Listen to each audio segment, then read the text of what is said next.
Nasaan yun, Chris? Nasaan yung ano, yung binigyan mo? Sige, habang Nestor, may tanong ka muna? Or, sige, Yes, Nestor good muna. morning, Secretary. Yesterday, the President with Energy Secretary Kusi signed an oil exploration deal with Israel. Can you tell us more about this, sir? Yun nga, yun yung... because there is a statement from Secretary Kusi that there's now an agreement for oil and resource exploration. And a particular, I'll check the name of it.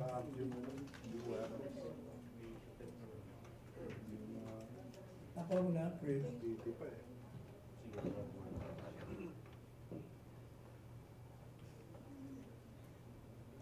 MPC, may iba muna kayong tanong aside from last night's, yesterday's event.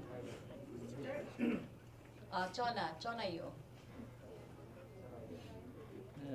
Sir, PDEA Director General Aaron Aquino is saying na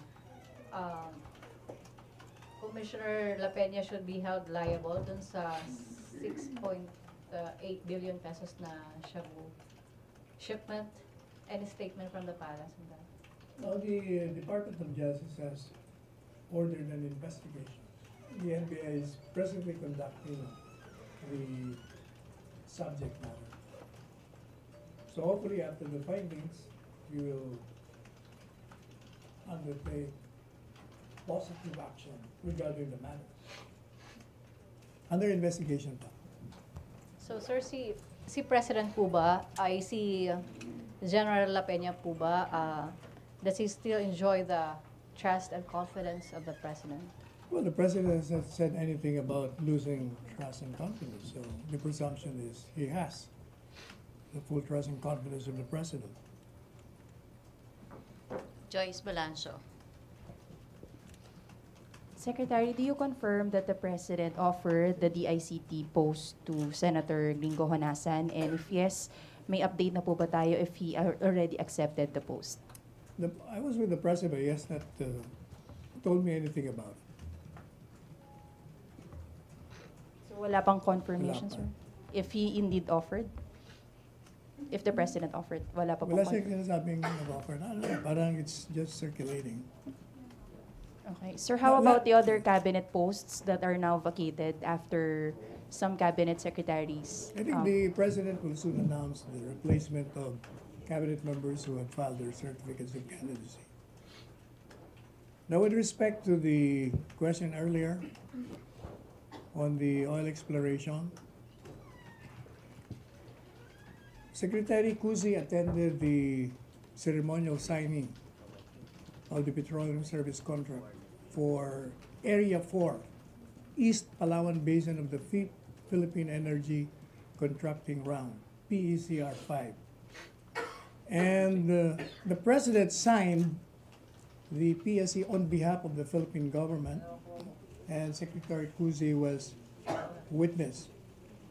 While the company president, Rafael Tabibsada, was also there, and he signed for the Israeli firm. The energy chief said that the event bodes well for the Philippine-Israel economic relations as well as the country's upstream petroleum industry. If you remember, the President made statements that our country needs to attain energy security and sustainability at the soonest possible time. Ang nagiging problema natin kasi wala man tayong oil, kaya hirap na hirap tayo if we are compared to other countries na meron. We've been dependent on oil-producing countries for our oil. So we need to boost the exploration and development of our own energy resources. Question, MPC? And hindi pa. I'm sorry. Another thing, the Radio Petroleum, the Russian Petroleum Company, will be able to explore an area of 416 hectares across East Palawan Basin for potential oil and gas resources.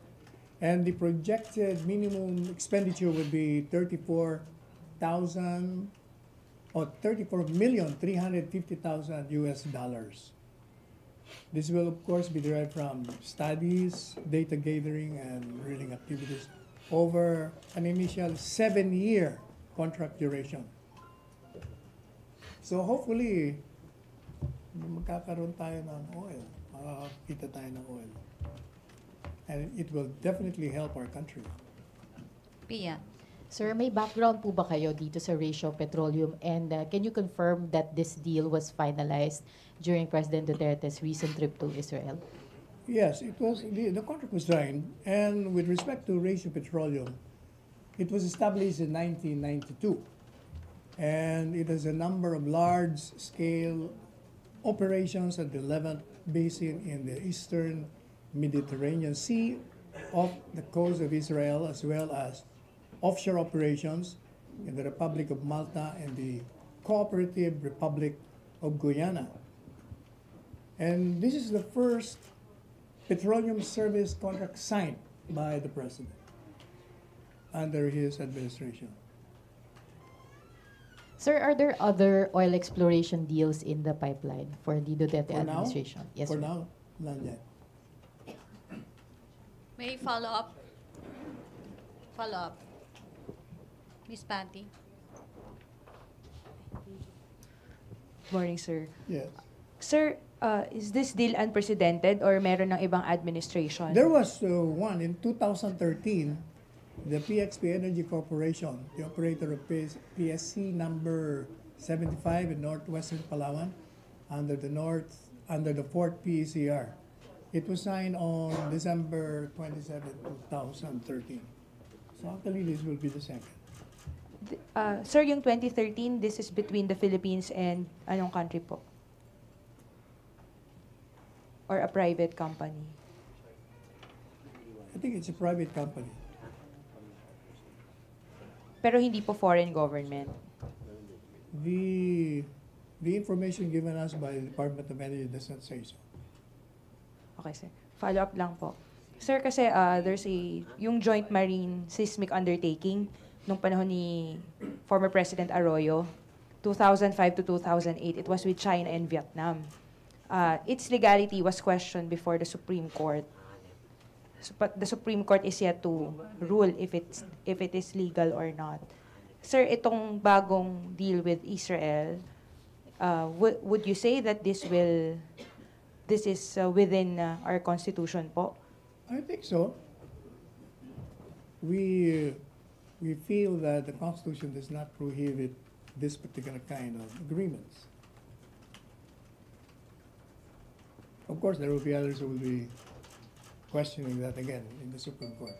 Yun nga, sir. I understand kasi, sir, the Constitution provides that pwede yung joint exploration, but with a foreign entity, pero dapat 60% Filipino-owned, 40% lang yung foreign. Itong sa Israel, ganun, is that the case po or not?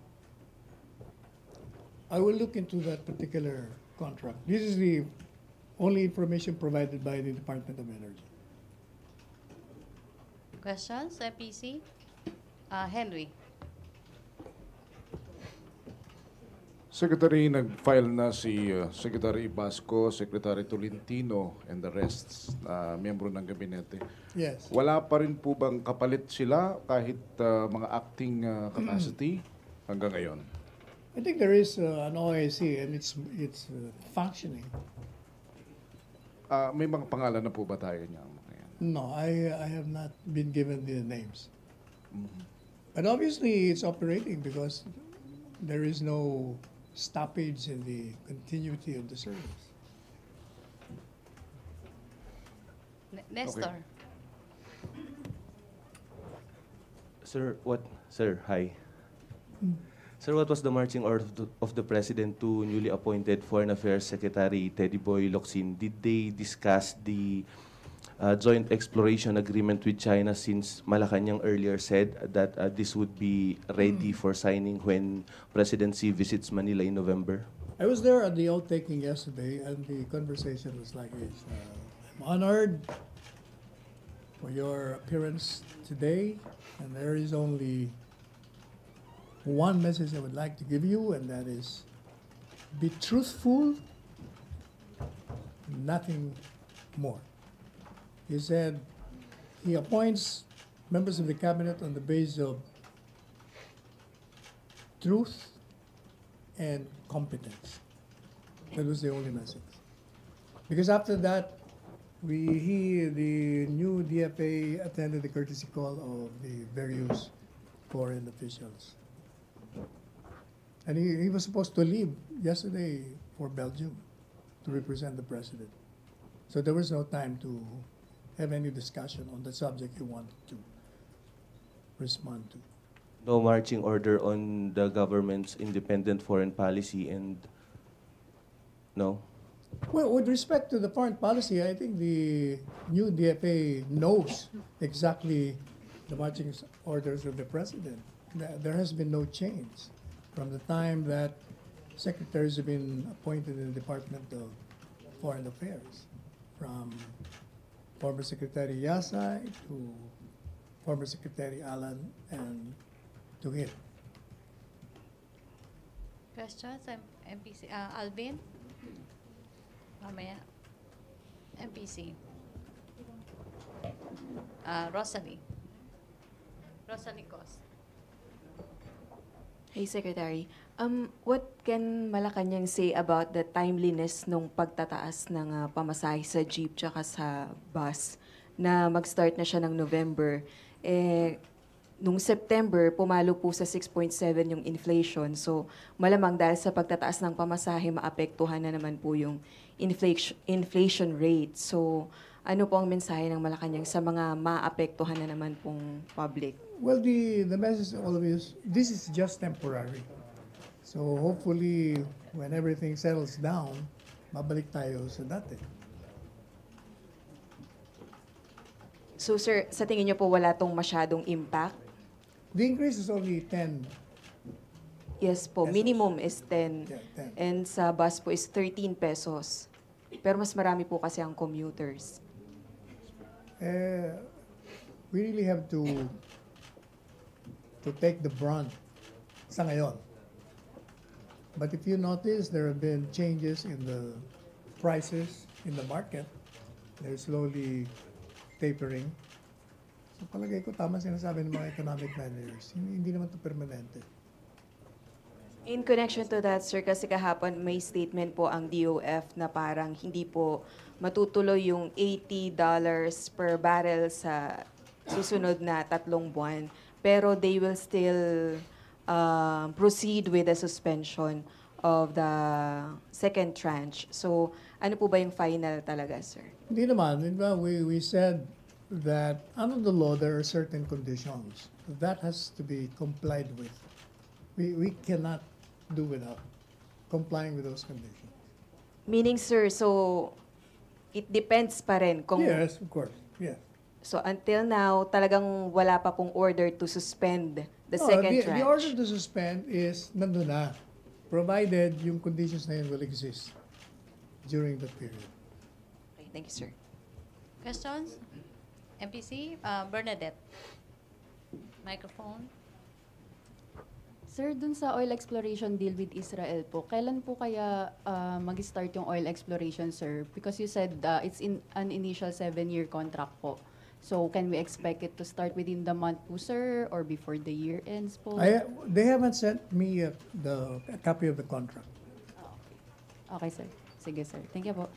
Are you part of the chat group so that I can just, those questions and answered now, I can just, are you, all of you?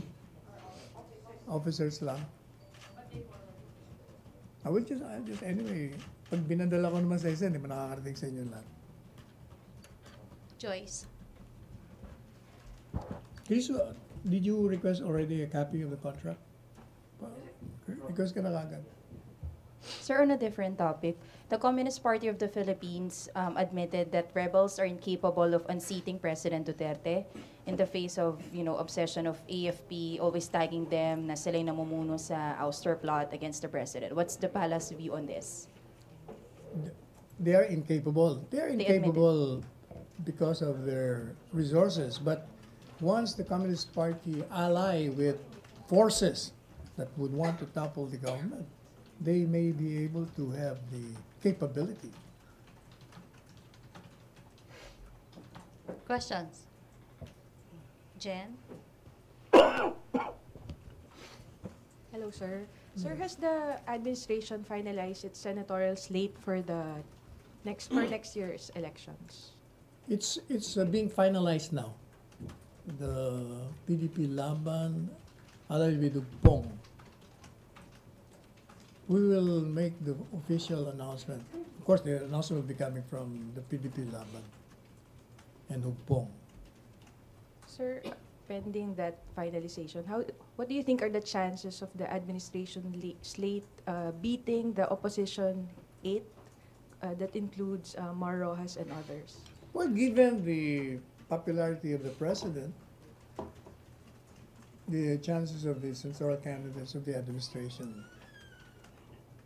certainly are very good. But we will not discount the fact that there may be some opposition candidates who will win.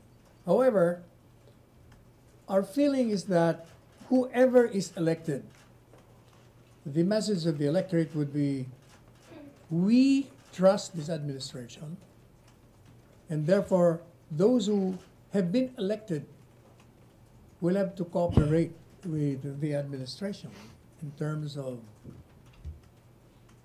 services that will be beneficial to the electorate and the rest of the nation. In other words, what I'm saying is not because you're an opposition and you won, it means that the electorate who voted for you are against the Duterte administration. Sir, can you say that the administration candidates will not just rely on popularity or an endorsement of the president? They're actually competent enough Oh, to definitely. be... They have their own credentials to speak of. I think they will meet the standards. Miss Panty? Aneska? Microphone. Sa yung microphone. Sir, good morning po. Follow up lang po dun sa question niya.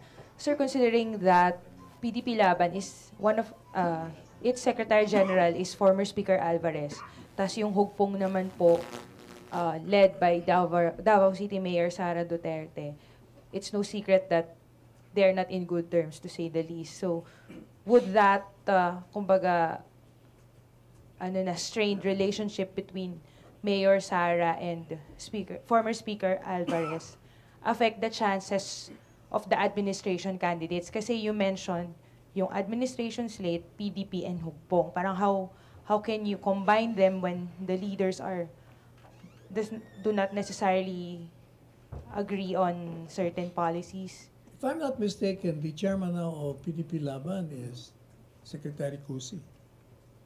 Campaign manager siya, sir. Siya ang chairman ng ano. And even assuming that there has been strained relations between the mayor of Davao City and former Speaker Bebot Alvarez, I don't think that will affect the support given by PDP Laban to this administration. After all, the Speaker is an ally of the President, even on a personal basis. Questions? Ian Cruz. Secretary, going back dun sa oil exploration, may hatian na po ba ng percentage sa Philippines and Israel kung paano po ang magiging hatian nito? As I've said, I have not seen the contract yet. We are requesting for a copy.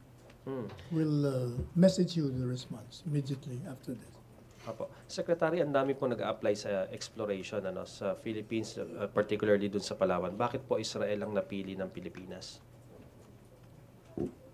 Perhaps they pass certain conditions. The Department of Energy would have provided some conditions that will make them win the contract.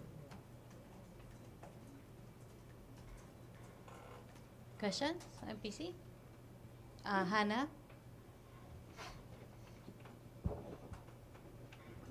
Hi, sir. Sir, is the palace amenable dun sa panukalang batas na gustong i-push ni Senator Gatchalian for nuisance candidate na kasuhan po sila dahil po sa makailang beses po sila mag-file ng kanilang candidacy at wala naman talaga silang kakayahan para tumakbo sa national post.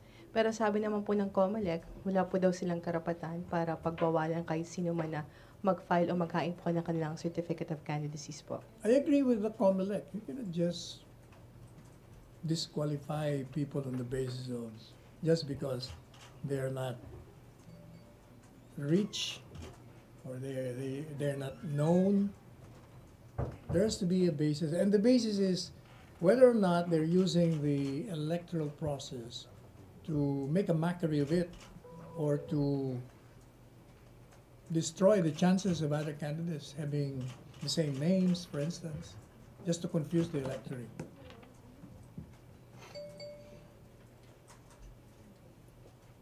Anyway, the COMELEC has the power to disqualify any and all candidates that will not pass through the standards they have set on the candidates and imposed by law.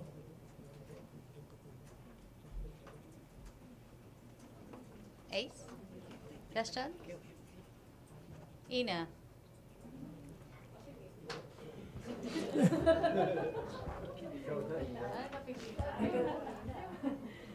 Sec, this is being your being the new spokesman. Former Secretary Harry Roque basically complained about his lack of direct access to the president, specifically more recently yung sa schedule. Do you feel that you have enough access to the president's daily activities, or did you request that you be given more access than your predecessor? I have the access. I know the schedule of the president every day. They send me in my email. Did you make any requests about how your communication, I mean, getting the president's reactions or thoughts? Because Secretary Harry would sometimes, join the president's meetings to personally get the president's statements on certain matters. Are you going to do the same thing? Yes, we always meet anyway. We're always seeing each other. Okay. Sir, dun sa statement niyo kanina that regarding the CPP's capability to unseat the president, you said though they are incapable if they ally with other forces, they may have the capability. This sounds opposite to how your predecessor would describe the CPP's capabilities. He would always say na hindi nila magagawa yun. Does this mean that Malacanang is now taking a different position on the strength of the CPP? Not really, because during the 50-year period, they have tried and they have failed. What I'm saying is, they may have the capability to launch, but they will fail just the same. Question? The reason there is because overwhelming majority of the Filipinos are in favor of this administration. And you have to get the support of the people in order to oust the present dispensation or any dispensation for that matter. Last, sir. Sir, what's your position on transparency in the president's activities? Will you be suggesting that events for close-in coverage, just like what happened yesterday, he had signings of that contract, dapat po ba ina-announce at least sa media yung schedule na ganon? Well, it's the protocol and the PMS who decide on that. But I am for transparency. We're just wondering because those activities were not included at all, even as private coverage doon sa official schedule given to us. You can be sure I'll make some special requests with respect to any courtesy calls by any particular official, whether here or abroad. Okay, questions? Jopel.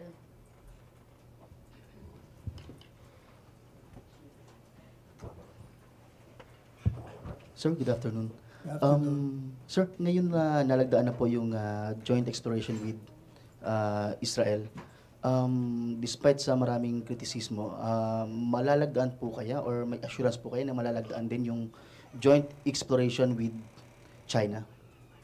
Is there any assurance na walang magiging balakid? Well, everything will be dependent on the study being conducted presently on those agreements. Sir. Okay, last questions. Jeneline. Sir, sa schedule lang din kahapon, may we get details about the President's meeting with Japan's Liberal Democratic Party advisor, Kawai, with the President yesterday? Were there agreements forged with them? It was a courtesy call, an exchange of pleasantries and the usual commitments on the mutual benefit that the countries will derive from their relationships. Will the President visit Japan anytime soon? Wala pang ano siya. Sir, on another... Yung alam ko yung Singapore. Sir, another meeting with the UAE Federal Authority, Al-Shamsi. Sir, ano naman ang napag-usapan niyo? Yung sa Emirates? Yes, sir. Ganun din. Courtesy lang eh. Wala man. Kasi few minutes lang eh. Will he visit UAE next month, sir? Wala pang sinasabi sa akin ng protocol kung meron na. Okay. Thank you, sir. Celerina.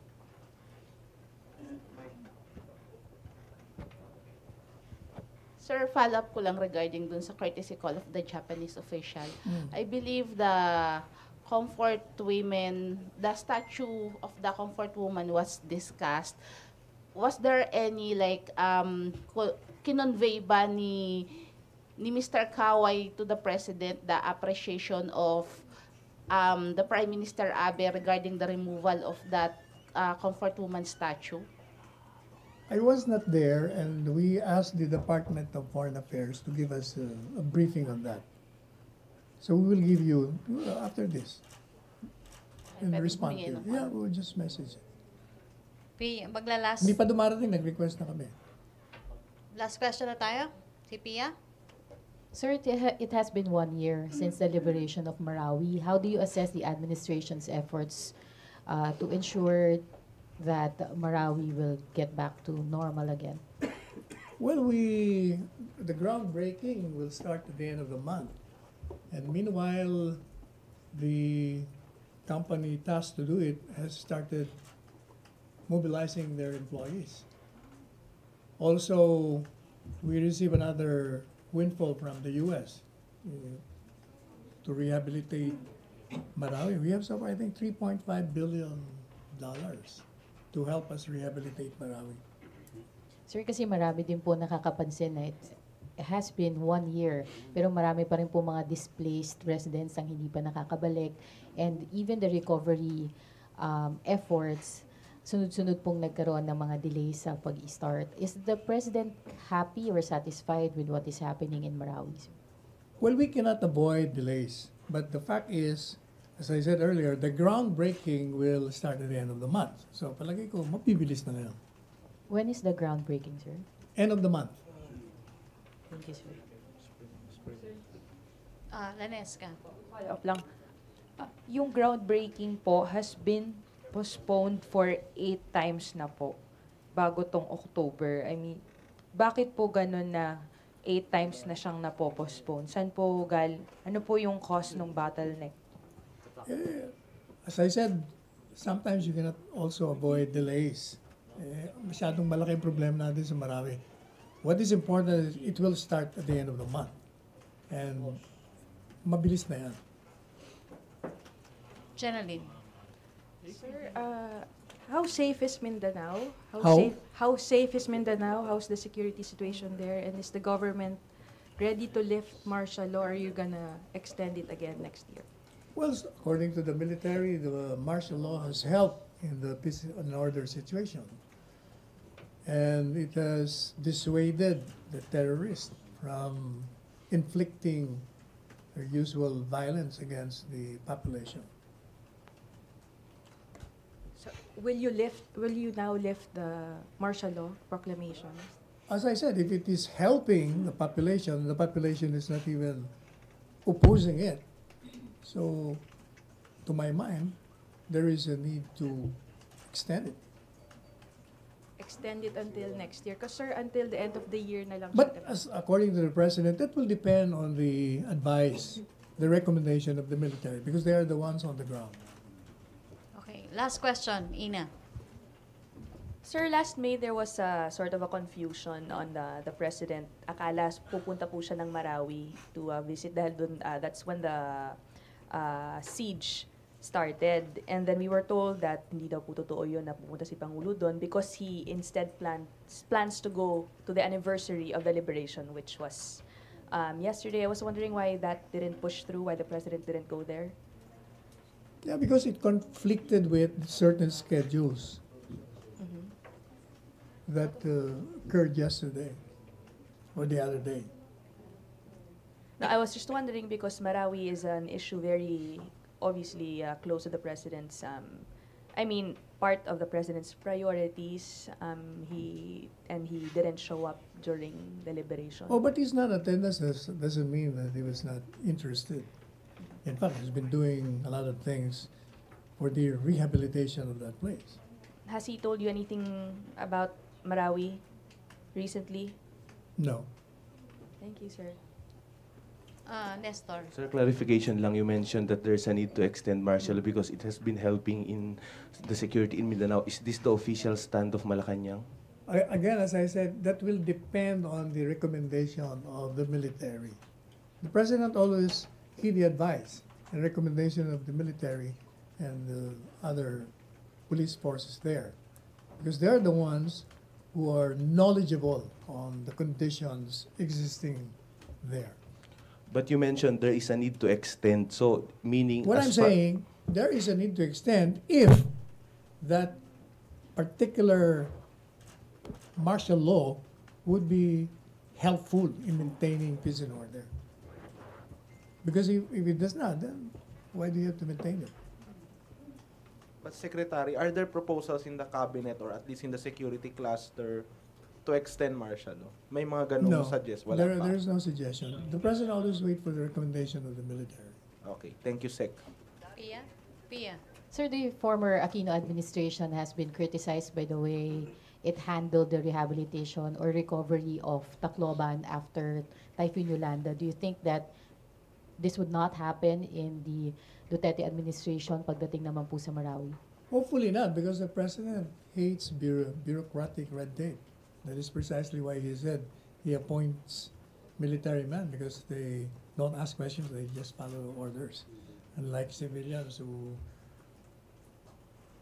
are prone to meetings before they can act.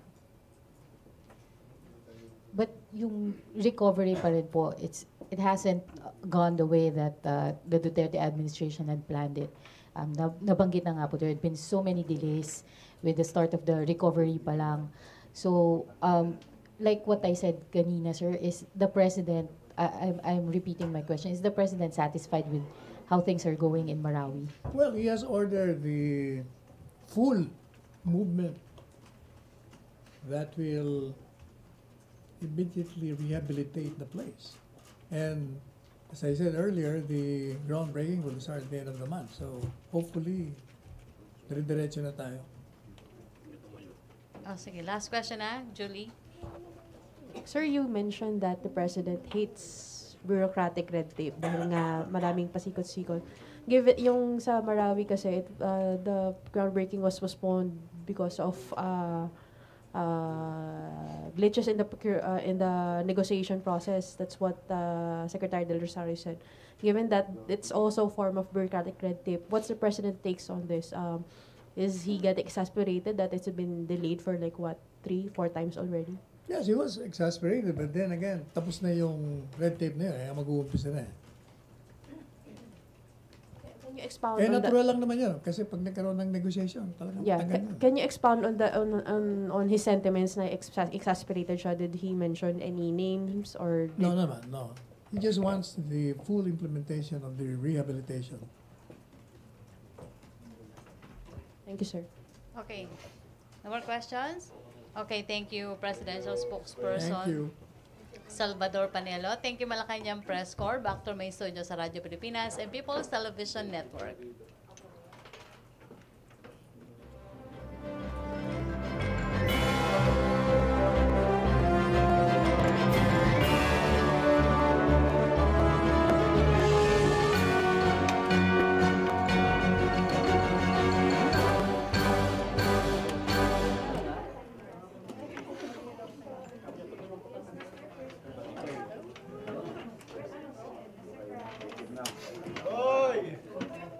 Wala tayong mag-easy dito, pare.